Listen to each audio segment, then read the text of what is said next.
Hey everyone, we are RSAC bound, and I have a couple of great guests giving us a preview of some of the key themes and topic at RSA this year. David, Bill, how are you? Great, thank you. Doing great. Great Thanks, to Evan. see you. Really intrigued by the mission at OmniTrust. And before that, maybe introduce yourself, David, and a little bit about your journey over the years at OmniTrust. Sure. So my name's David Sequino. I'm co-founder and CEO of OmniTrust.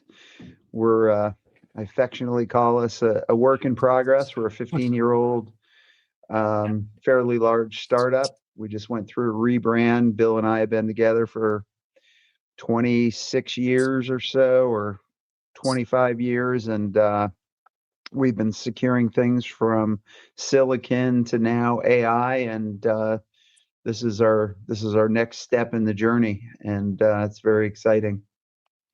It is indeed really an important time to be talking these topics. And Bill, introduce yourself if you would. And how do you Sure. describe OmniTrust these days from your perspective and the kind of problems you're working on? Sure. So my name is Bill Lattin. I'm co-founder and chief security architect with OmniTrust. And I've been in the field of applied cryptography and information security since 1981. I built some of the very first public key encryptors, some of the very first DES-based encryptors, and have been hard at work at securing all kind of information flows within enterprises, and also, but now with OmniTrust in particular, focusing not just on enterprises, but also on the embedded space and IoT spaces, because as we know, the attack surfaces are increasing. And OmniTrust's mission has really been about helping companies build better products from an embedded side, from an IoT side, and then expanding up into the enterprise to manage basically digital IDs for all devices, whether it's servers, OAuth tokens, or up into AI agents.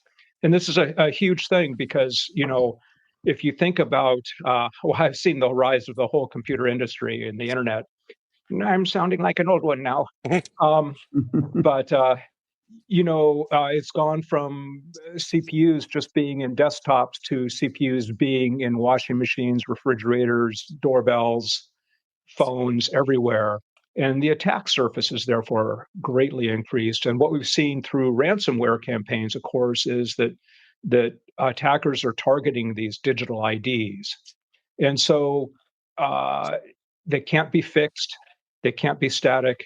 I mean, programmed and live forever. They need to be managed. And this is where we're coming from. No, it's an important mission. And David, you know, OmniTrust, great name. What does the trust part actually mean in the modern enterprise today? I mean, we trust no one, of Yeah, course, but yeah, where are we and where are we headed? yeah. It's a journey, right? And it's, you know, in the embedded space where you've got a bunch of headless devices with 32-bit CPUs. We have one advantage. We sort of know what software will run on a sensor that controls a oil refinery, pump or something.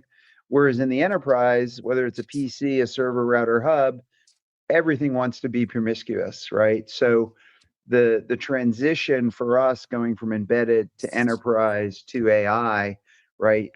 Omni means everywhere, and we have this concept of an OmniTrust chain of trust that goes from the silicon to the secure boot OS layer of a device.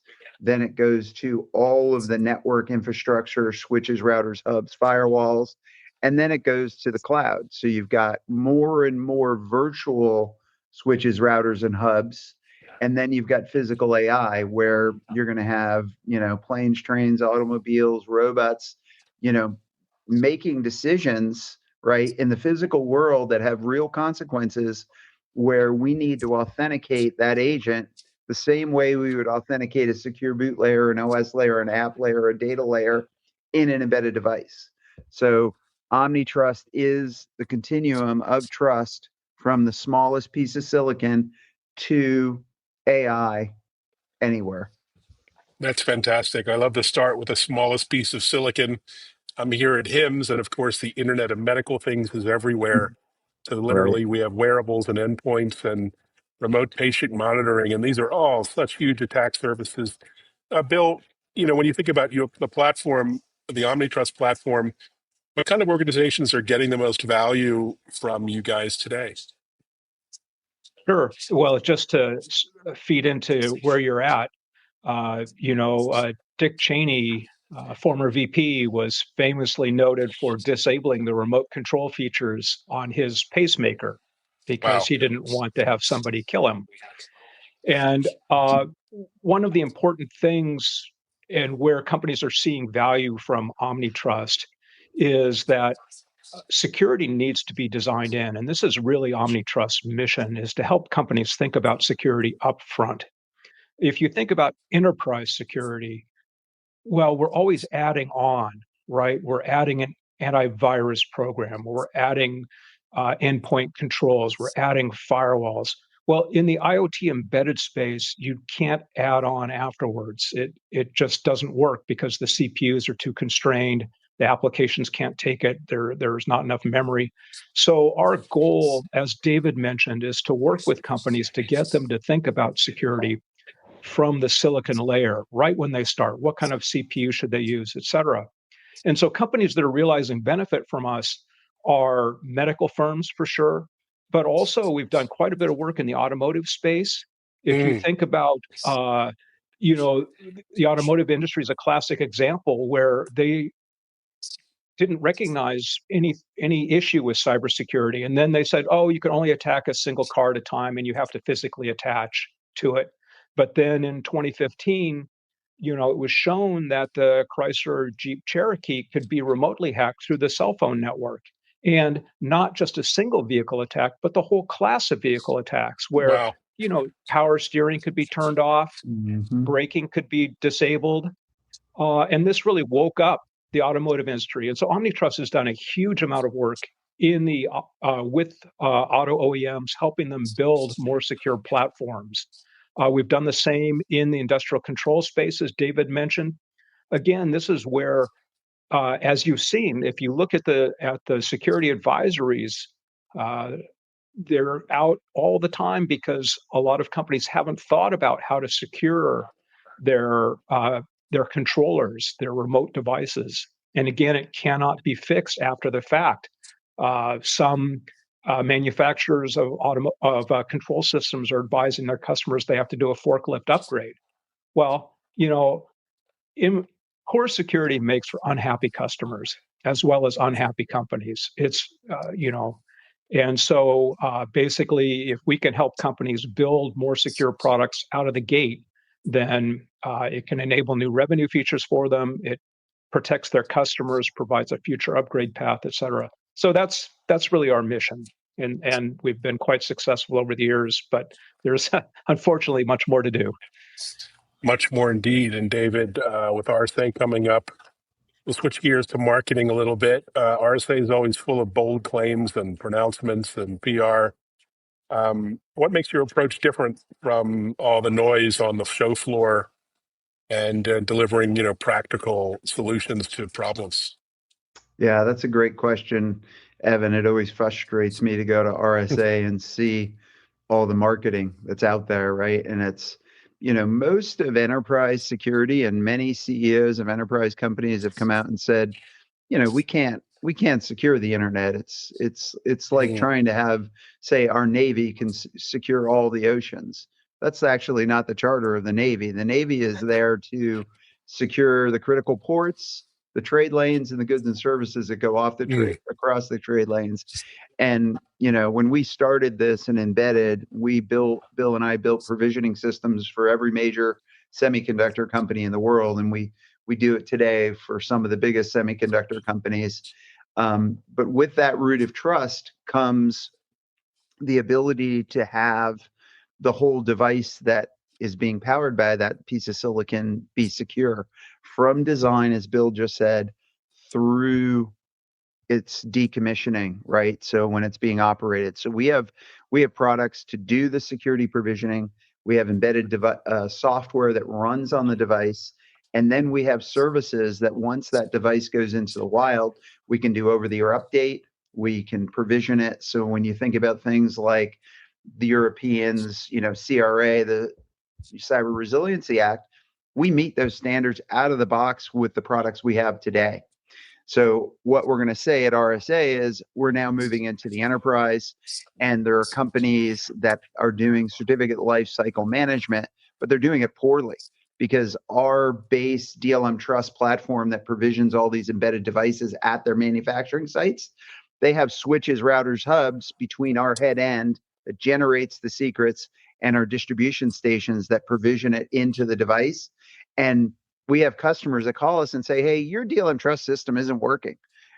And I say, I bet you 25 cents it is working. And they say, well, okay, I'll take your bet. So we go and we find the switch, router, or hub that has a certificate that's expired and takes down the VPN tunnel that makes a point-to-point encrypted DLM Trust supply chain management platform. So we've said, forget it.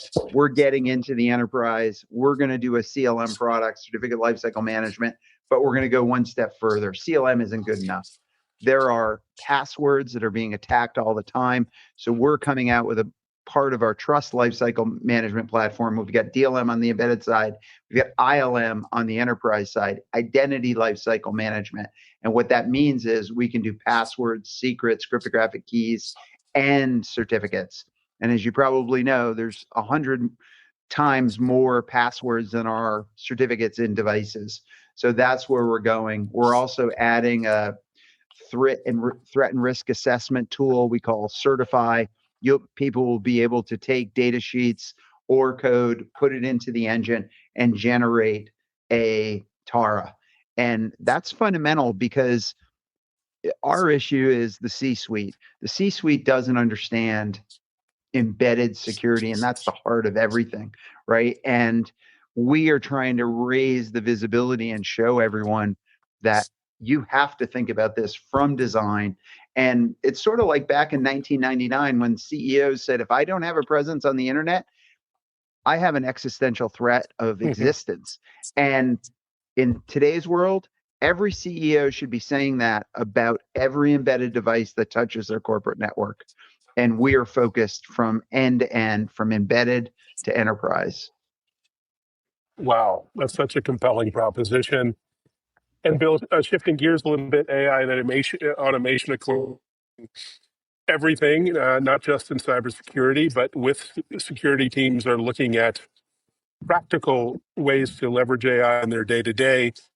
What's your point of view? What still needs to be done? What can be done? What's the best practices when it comes to AI these days from a security team perspective?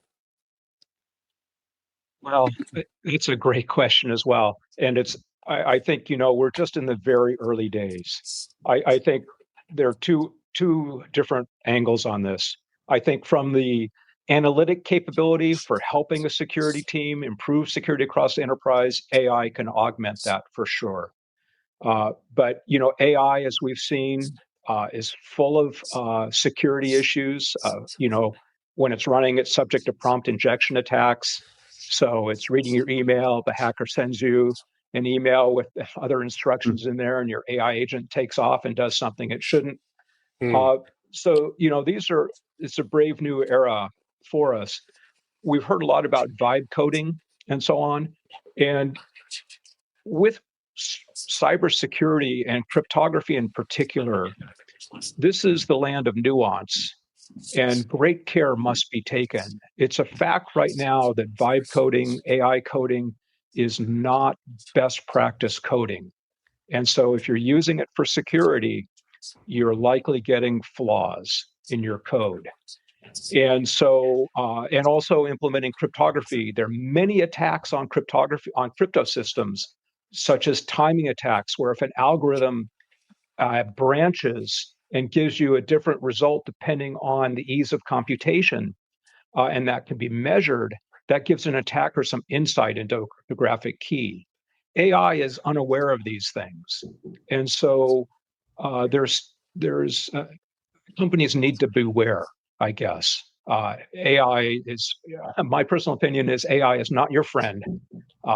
It's there. Hackers are using it, right? Mm, What is security about? It's about human creativity. mm, And so, AI is helping defense, but it's also helping the attackers, right? There's a Xanthrax AI that was developed for hackers. Well, the owner of the site says it's for research purposes, but basically you can use it to develop attacks. AI has been documented. Anthropic's been very forthcoming about use of Claude in a variety of attacks, augmenting attacks, automating attacks, doing the whole attack chain. So AI is definitely raising the bar. And just one point, getting back to David's comment about the rise of the web and every company needing to be on the web, that was true, but it was easy, relatively easy to get on the web. Our mission is to point out to the C-suite that security is deep and takes thought.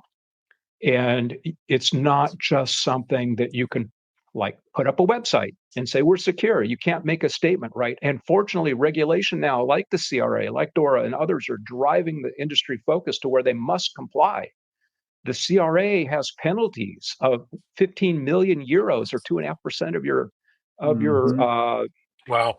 uh, earnings worldwide. So, I mean, it's very serious legislation, and it's meant to stop people just saying, "Oh yeah, we're secure." Mhm. And the medical industry for a long time has looked the other way, and they're now caught in a vice. The jaws are being screwed closed. They need to step up. We've seen ransomware attacks. You see attacks against infusion pumps, against implanted devices, and it's because security hasn't been considered from the get-go. ISS and OmniTrust, our former name, sorry, I'm still using that, Mm. but OmniTrust, we're really focused, again, as David said, right from the silicon. And this is about protecting your critical assets, not just in design, but on the manufacturing floor. If you're building in China, you're building in Vietnam, you're building in India, you're building in the US, how do you keep your critical assets secure on the manufacturing floor? How do you know that the correct digital assets are being programmed into your product? If you look at digital picture frames, for instance, they were a great innovation. You put them on your desk, connect them to your enterprise network. Oh, wait a minute, it came preloaded with malware. Or wait a moment, it's got an agent in it that's dialing out to a server to download malware. This is the stuff that's happening today. And so, if companies need to be more proactive and they need to think about this from the get-go. And OmniTrust mission is to help educate the C-suite, help educate executives about what it takes to build a secure product and keep it secure. Wow, that was quite a statement. Lot to dissect there, and we're going to have time at RSA to go deeper. A final thought or question, David, if the CISO is walking the RSA show floor this next week, what's one thing you'd want them to understand or take away about OmniTrust? Well, I think they can understand that they can come to a company that has absolute experts in cryptography, from embedded to enterprise to AI and to cloud. So if you think about the CISO's problem, he's got a bunch of employees, he's got an internal network to manage, he's got increasing cloud environments to manage. They have no idea today of their, what I'll call, public key infrastructure posture, their maturity, right? How many of their devices actually have up-to-date certificates, cryptographic keys? How are they going to transition from, standard RSA and ECC to the post-quantum algorithms that are coming out? We have a product called Seek that can go on your network and catalog everything. We can do Wow. SBOMs, right? Software bill of materials, cryptographic bill of materials with that product, Wow. and show them exactly what their trust maturity diagram looks like for their enterprise. And we don't have small customers. I mean, we have Fortune 50 customers, and so we have 5 or 6 of the biggest banks in the world as customers already, but we also have the biggest we secure 25 car OEM brands. We secure the biggest payment terminals. We secure the biggest industrial controller companies. And, our tagline is, right, securing what matters from silicon to AI. And what that means very simply is we secure the things that are either going to create loss of life, create brand, destruction, or create revenue leakage. Those are the three fundamental things that we're focused on. So in your car, it's a braking or steering controller or an engine controller. In an industrial controller, it's managing nuclear power plants or oil refineries. In medical devices, it's, all the devices that could have real world consequences. Indeed. Well, that's just a mic drop moment. So on that note, I'm going to wrap it up, and I look forward to meeting you and the team at RSAC and learning more. Thanks so much for joining. You bet. Thanks, Evan. Really Perfect. appreciate your Thanks very time. much, Evan. See you in a Thank you, couple and thanks weeks. everyone. Yeah, You thanks for bet. everyone for listening and watching and sharing this really important episode. Also, let's connect at RSA and check out our TV show, techimpact.tv, on Bloomberg Television and Fox Business. Thanks, everyone. Thanks, guys. Thanks, Evan. All right. Cheers.